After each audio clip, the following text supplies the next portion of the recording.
दोस्तों मैं हूं विवेक और आपका मेरे चैनल हंटिंग वर्ड्स पर स्वागत है। दोस्तों मैं अपने चैनल के माध्यम से भूत प्रेत पिशाच की कहानियां सुनाता हूं। जिन लोगों को ऐसी कहानियां सुनना पसंद है वह हमारे चैनल को सब्सक्राइब कर सकते हैं। तो आइए बढ़ते हैं आज की कहानी की ओर।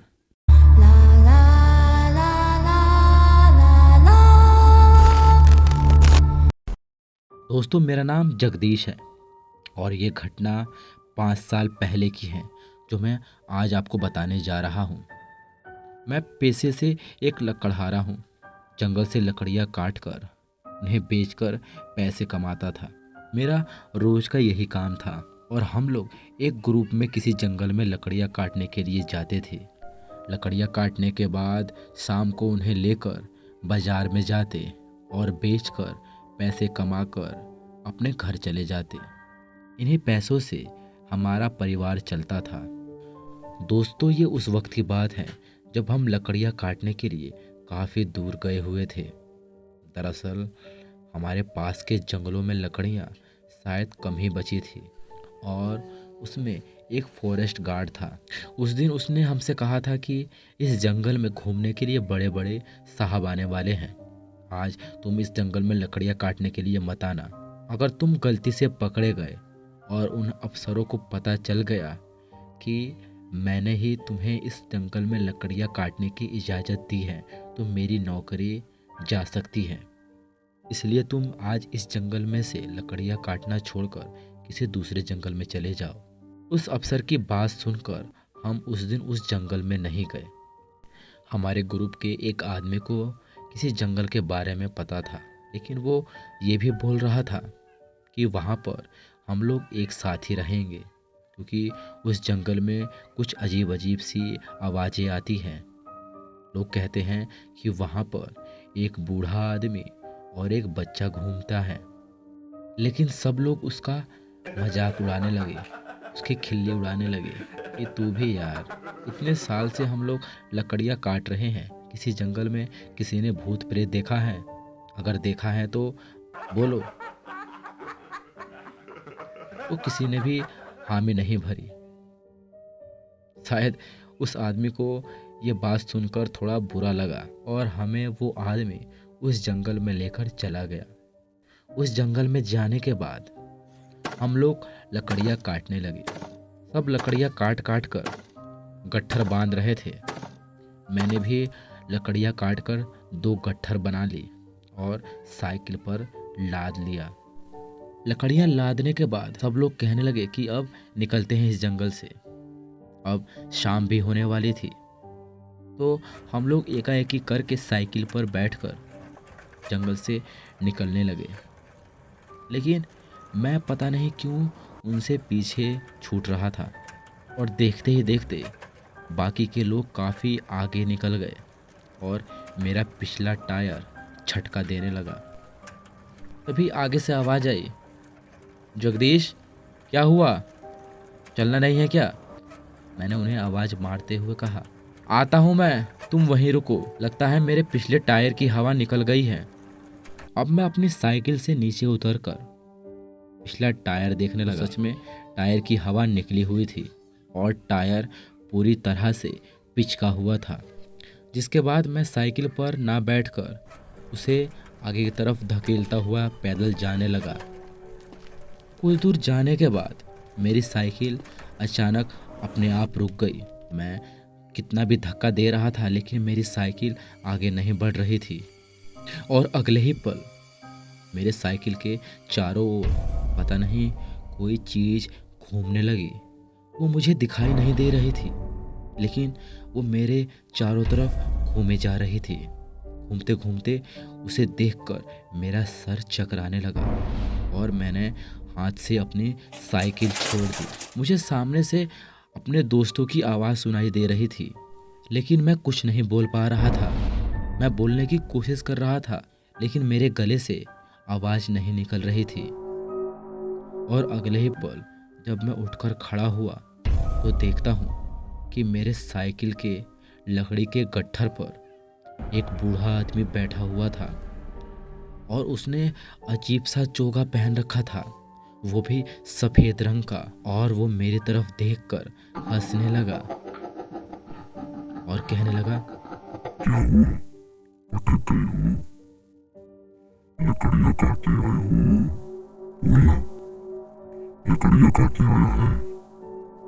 तूने मेरी इजाजत के बिना यहाँ से लकड़ियाँ कैसे काटी? अब उस बूढ़े आदमी की आवाज़ सुनकर मुझे डर लगने लगा। मैंने सोचा कि जंगल में लकड़ियाँ काटने के लिए किसी से इजाज़त लेनी पड़ती है। ये तो हमारा रोज का काम है। ये मैं मन ही मन में सोच रहा था। तभी अचानक से वो बूढ़ा लकड़ियों के गट्ठर पर से उठकर मेरे करीब आ गया और उसने मुझे अपने कंधे पर उठा लिया और कहने लगा कि चल चल, मैं तेरे साथ तुझे लकड़ियाँ काट कर दूंगा। लेकिन तूने आज गलती कर दी। तूने मेरी इजाजत के बिना इस जंगल से लकड़ियाँ क्यों काटी? बोलता क्यों नहीं? और वो जोर जोर से मुझे कंधे पर बैठाकर इधर उधर घुमाने लगा और तभी एक जगह लाकर मुझे जमीन पर पटक दिया और मेरे सामने बैठकर हंसने लगा। मजा आया? बोलना, मजा आया? मैं अपने दोस्तों को आवाज़ मारने की कोशिश कर रहा था, लेकिन ऐसा लग रहा था कि इस बूढ़े ने मुझ पर कोई जादू कर दिया है, या फिर इसने एक घेरा बना दिया है जहाँ से मेरी आवाज़ नहीं निकल पा रही है। मुझे उनकी आवाज़ बेशक सुनाई दे रही थी और देखते ही देखते वो बूढ़ा आदमी मेरे पास से कहीं गायब हो गया और गायब होने के साथ जंगल में चारों तरफ हंसने की आवाज़ गूंजने लगी। ये आवाज़ इतनी डरावनी थी कि मैं डर के मारे थर थर कांपने लगा। मेरे शरीर का एक एक बाल खड़ा हो गया उस भयानक आवाज़ को सुनकर, और अचानक से वो आवाज़ एक जानवर में बदल गई। मैं ज़मीन छोड़कर खड़ा हुआ और आगे की ओर भागने लगा, लेकिन मैं भागता फिर किसी ने मेरे पैर को पीछे से पकड़ लिया और कहने लगा, ये जाता कहाँ है? मैं तुझे और लकड़ियाँ काट कर दूंगा। तू कहाँ जा रहा है? मैं तेरे लिए लकड़ी का गट्ठर भी बांधूंगा। मैं डर के मारे पीछे नहीं मुड़ रहा था। मुझे पता था कि मेरे पीछे कौन है। मैं सोचने लगा कि मैं आज यहाँ पर इस जंगल में क्यों आया। उस आदमी ने मुझे मना किया था। मैंने उस लड़के की खिल्ली उड़ाई और ये मेरे साथ ही होना था। बाकी के सारे लोग सही सलामत हैं। वो लकड़ियाँ काट कर आगे ही खड़े हैं, मेरी राह देख रहे हैं, लेकिन ये बूढ़ा आदमी मुझे जाने नहीं दे रहा है। हे भगवान, मैंने इसका क्या बिगाड़ा है। कुछ देर बाद देखता हूँ कि मेरी साइकिल अपने आप खड़ी हो गई और मेरी तरफ चलकर आने लगी, लेकिन मुझे ऐसा लग रहा था कि मेरे साइकिल पर कोई बैठा हुआ है। मैं उसकी परछाई जमीन पर देख रहा था, लेकिन कोई आदमी मुझे साइकिल पर नजर नहीं आ रहा था। और अचानक से वो साइकिल पूरी रफ्तार में आकर मेरे शरीर से टकरा गई और साइकिल के टकराने के बाद मैं नीचे गिर गया और अगले ही पल वो बूढ़ा आदमी मेरे मुंह के सामने दोनों हाथ रखकर ताली मारता हुआ कूदने लगा और हंसने लगा। हे भगवान, तूने कहाँ फंसा दिया है। आज मैं मर जाऊंगा। मैं कभी इस जंगल में लकड़ियाँ काटने नहीं आऊँगा। हे भगवान, आज के लिए मुझे बचा दे, नहीं तो ये बूढ़ा आदमी मुझे पटक पटक कर मेरी जान ले लेगा। वो बूढ़ा आदमी पता नहीं मेरे साथ ऐसी हरकतें क्यों कर रहा था। बाकी के सारे लोग लकड़ियाँ काट कर आगे खड़े थे। कहीं ऐसा तो नहीं इसने मुझे जंगल में अकेला देखा था। और इस वजह से मुझ पर ये हावी हो गया। वो आदमी भी कह रहा था कि इस जंगल में एक बूढ़ा आदमी रहता है और साथ ही एक लड़का भी, और वो अकेले में किसी आदमी को अपना शिकार बनाते हैं। मैं मन ही मन में भगवान के बारे में सोचने लगा और उनका नाम लेकर जोर जोर से चिल्लाने लगा कि हे भगवान, हे परमात्मा, मेरी रक्षा करो, नहीं तो मैं आज मर जाऊंगा। और जब मैंने भगवान का नाम लिया तो वो अचानक से बूढ़ा आदमी हंसना छोड़कर चुपचाप खड़ा होकर बस मेरे मुंह की तरफ देखने लगा। मुझे घूरने लगा, ऐसा लग रहा था कि वो मुझे अब नोच खाएगा।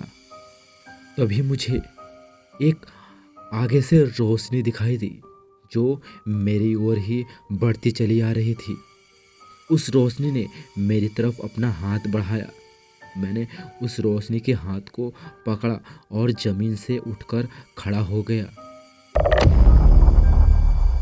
खड़ा होने के बाद पता नहीं मैं कहाँ जा रहा था, मुझे पता नहीं चला। और जब मुझे होश आया तो मैं देखता हूँ कि मेरे सामने वो सभी आदमी थे जो मेरे साथ इस जंगल में लकड़ियाँ काटने आए थे। तभी उसमें से एक आदमी ने मेरे पीठ पर मुक्का मारते हुए कहा, ए, तू नीचे ज़मीन पर लेटकर क्या कर रहा था? हम लोग कितनी देर से तुझे आवाज़ लगा रहे थे। काफ़ी आवाज़ लगाने के बाद हमें डर लगने लगा कि कहीं तुझे वो बूढ़ा आदमी तो नहीं मिल गया। जिसके बाद हम लोग तेरे पास आए तो तू ज़मीन पर लेटा हुआ था। मैंने सारी बातें उनको बताई। मैंने कहा कि जब मैं साइकिल से नीचे उतरा था तो मुझे किसी बूढ़े आदमी ने पकड़ लिया और वो मुझे ज़मीन पर पटकने लगा, मुझे इधर उधर घुमा रहा था। वो तो अच्छा हुआ कि तुम लोग समय पर आ गए, नहीं तो शायद वो बूढ़ा आदमी मुझे मार देता। और इतना कहने के बाद वहाँ खड़े सारे आदमी जोर जोर से हंसने लगे, सिवाय उस आदमी को छोड़कर जो जानता था कि वास्तव में इस जंगल में कोई बुरी शक्ति, कोई बूढ़ा आदमी मौजूद है। इसके बाद दोस्तों, मैं साइकिल को पैदल धकेलता हुआ अपने दोस्तों की मदद से आगे लाया और साइकिल बनवाने के बाद सीधा घर पहुंच गया। लेकिन तब से मैंने कान पकड़ लिए कि उस जंगल में घूमकर दोबारा कभी नहीं जाना है। तो दोस्तों, आशा करता हूँ कि मेरी स्टोरी आपको अच्छी लगी होगी। अच्छी लगी तो वीडियो को लाइक करें और चैनल को सब्सक्राइब भी।